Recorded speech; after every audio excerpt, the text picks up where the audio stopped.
Materinya simpel sederhana, yaitu materinya adalah tugas yang semestinya adalah kita lakukan minggu depan. Tetapi ternyata hanya beberapa teman-teman yang mampu menyampaikan sebenarnya pola yang disampaikan masih hafalan, masih takut.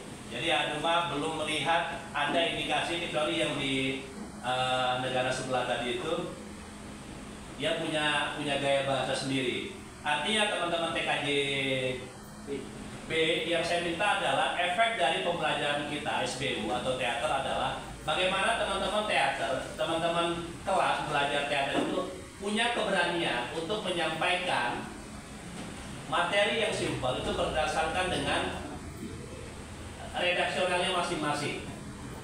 Nah, saya berharap teman-teman itu tidak mendominasi ketakutannya. Jadi bagaimana kalian merekayasa mengembangkan dari materi yang sedikit kemudian kalian sampaikan dengan bahasa kalian. Sederhananya begitu. Jadi Anuma masih melihat beberapa teman ya masih kikuk, masih canggung sehingga semuanya harus hafalan. Jadi sebenarnya tidak hafalan ya, bukan hafalan. Selebihnya secara audio ya, secara audio kenapa saya suruh duduk secara audio cukup baik penyampaiannya. Walaupun visualnya masih sedikit tidak mendominasi, hanya vokalnya saja yang membuat dia duduk kembali dan dinyatakan cukup memenuhi kisi-kisi standar penyampaian ketika akan memberikan argumentasi atau pendapat. Oke, terima kasih teman-teman. Ingat, saya berharap 6 bulan yang lalu teman-teman semua bisa belajar dari apa yang sudah saya berikan. Teater tidak memaksa peserta didik untuk sesuai dengan pakem. Saya tidak pernah marah dan kecewa-kecewa ketika yang bersangkutan tidak bisa membaca puisi dengan baik dan benar. Minimal standarnya adalah ketika dia membaca puisi, minimal vokal. Belum pada interpretasi, belum pada penghayatan, belum pada mimik, belum pada rasa. Begitu juga dengan nyanyi, begitu juga dengan monolog. Sekarang adalah pantomime. Bagaimana saya minta teman-teman memainkan gerakan-gerakan, tidak bercerita, tetapi gerakan-gerakannya itu bisa terwakilkan. Ya sudah, kalau kalian tidak mampu jalan seperti jalan pantomim, ya udah jalan aja, jalan. Seolah-olah kalian melihat sesuatu. Begitu juga dengan nyanyi.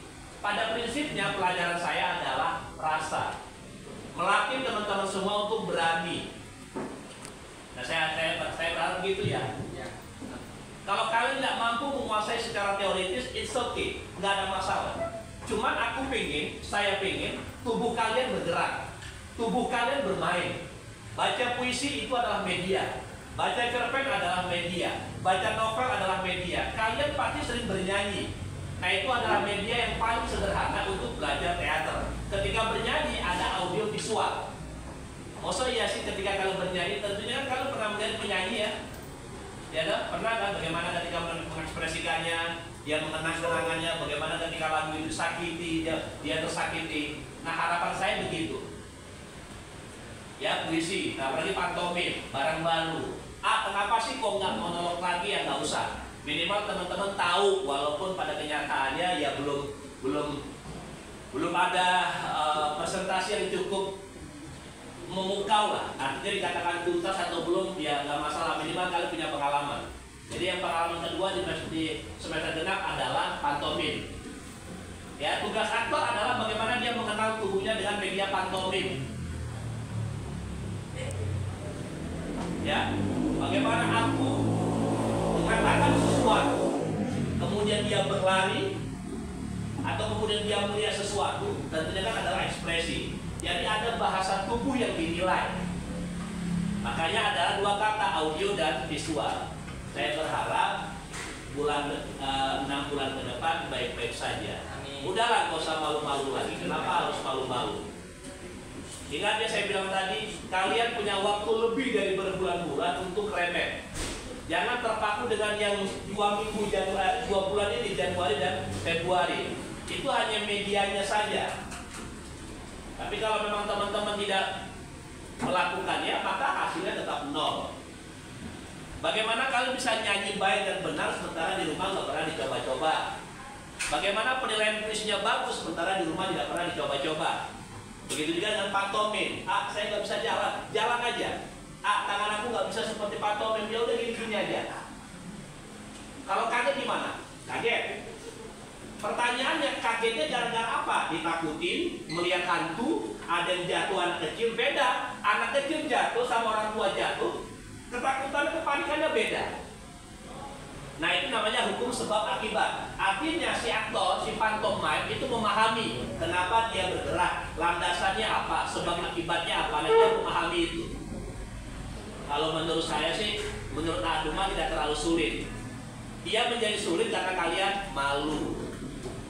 Persoalan terbesar anak-anak di negeri ini adalah malu. Tapi kalian tidak pernah malu menghabiskan waktu kalian untuk scroll semua media. Tapi giliran media pembelajaran yang real, kalian malu, males hati. Oke, gitu ya. Terima kasih untuk hari ini. Silakan duduk dan tepuk tangan untuk kita semua. Thank you. Sudah menit.